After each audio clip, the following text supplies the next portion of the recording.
All right, y'all. Here we are. Top 5 duos. Now, Bleacher Report recently put out an article, one writer, by the way, and they declared that Devin Booker and Kevin Durant were the best duo in the NBA, even though they lost as a duo in the second round to a duo they had listed at third. So what I decided to do is put together my top 5 duos in the NBA currently. Now, you're going to see some omissions on this list. You're not going to see Jrue Holiday and Giannis Antetokounmpo. Some of that because obviously Giannis with the back injury, but really Jrue Holiday the last 2 playoff runs has not been impressive at all, even defensively being taken advantage of by Jimmy Butler. This year, his shot making wanes back and forth, not as reliable as you want him to be, so therefore he is not on this list. You're also going to see people like Ja Morant and Jaren Jackson Jr. who are not on this list as well. Again, regular season, good and great, but for this, I wanted to talk about the NBA playoffs and which duos I think are better than others and why. And also, maybe the most notable omission is going to be James Harden and Joel Embiid. Now, regular season, they might have been the best duo in the NBA. Matter of fact, I would even argue that they were. But on the other side of this, in the playoffs, they both dropped. Embiid obviously plummeted as a scorer. Now, that can be because of injuries. That can be because of a lot of different things. But the fact of the fact that they get into the Game 7, 5 of 18 shooting. James Harden, not great performances. 2 really good performances versus the Celtics, obviously, when he had 40 points. But outside of that, just not dependable. So they did not make the list. So with that, here are my top 5 duos in the NBA. Number 1.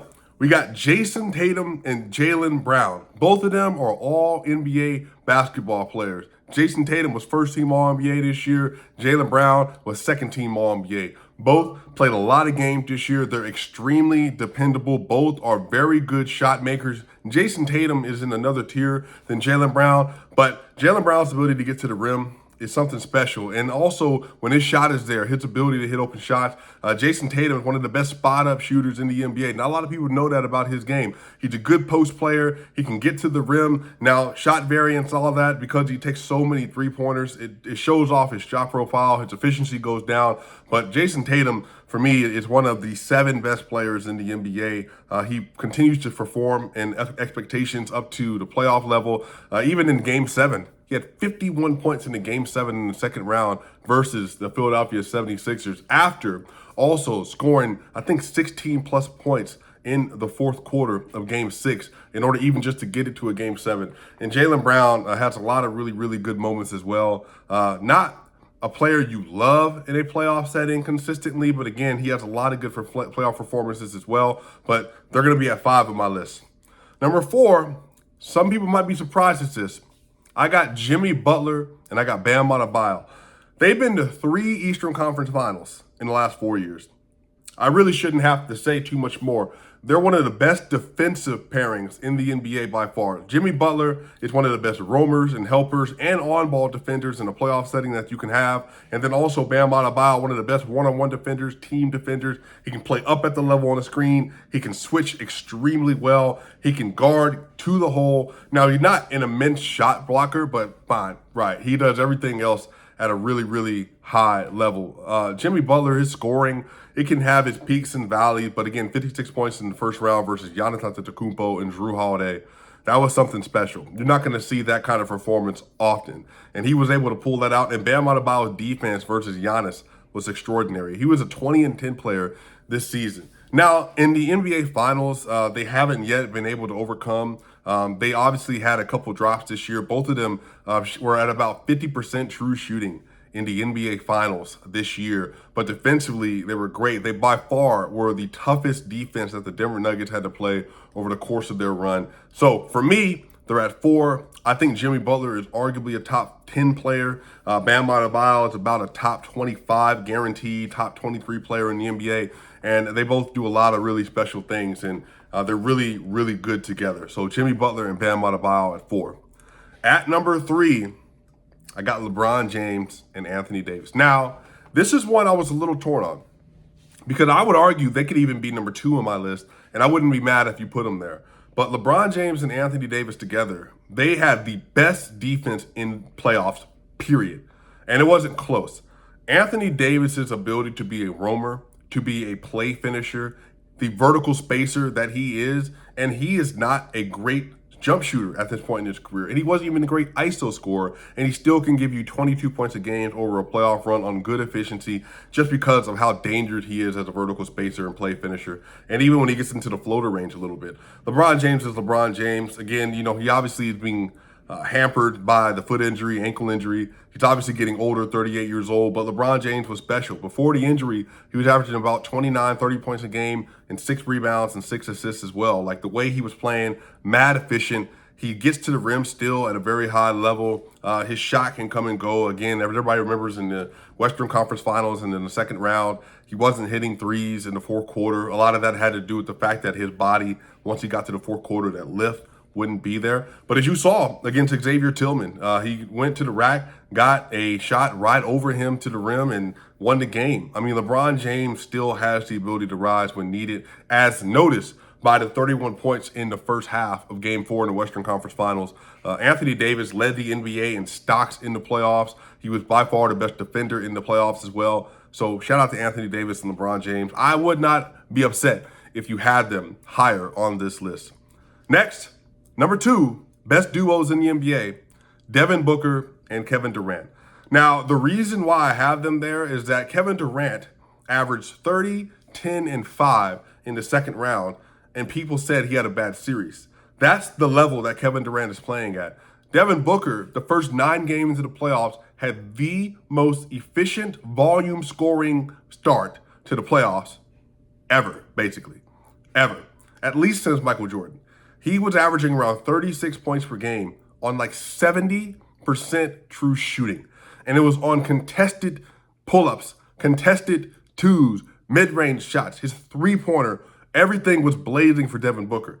In basically a 2-game sample size in the second round, Devin Booker shot 20 of 25 and then 14 of 18 in back-to-back games in Phoenix. Incredible shot making from Devin Booker. The thing about Devin, though, is that when he gets to elimination games, for some reason, I don't know if it's physicality, if it's his body, it's just kind of worn down as the series goes on, but he's averaging 14 points a game over the course of his career in elimination games, so you don't love that. But Devin Booker was incredible in the playoffs, and he arguably was, at least through the first 2 rounds, a top 2 or 3 player in the playoffs. He was playing that good. He was really playing that good. And Kevin Durant, obviously, 47 games with the Nets this year. He was averaging basically 30 points a game, 6 rebounds, 5 assists. So actually 7 rebounds, 5 assists. And he was shooting at approximately like 67% true shooting while shooting mostly, again, twos and pull-ups.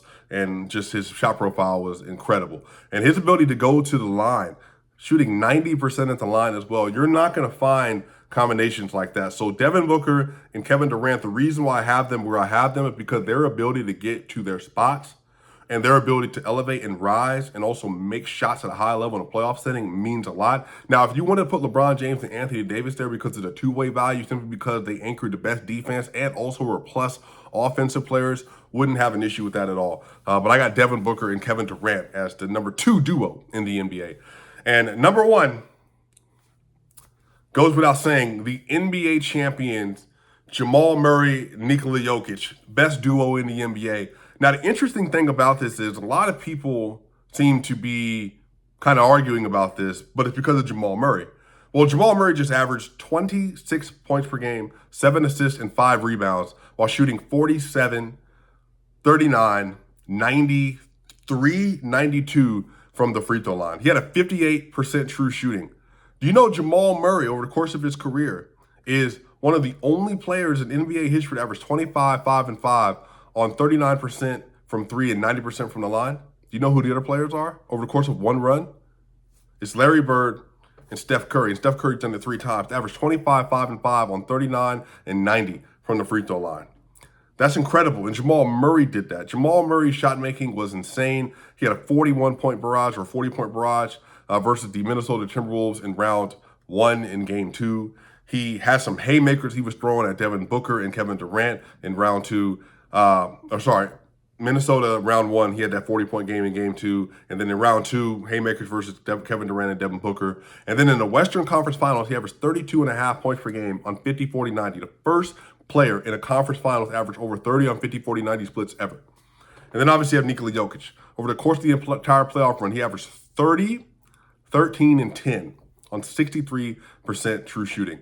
Do you know that Nikola Jokic has the highest 30-point scoring playoff run in NBA history in terms of true shooting percentage? He's the most efficient 30-point scorer in a playoff run ever. Jokic averaged 30, 14, and 7 versus the Miami Heat in the finals as well, and played plus defense throughout the playoffs.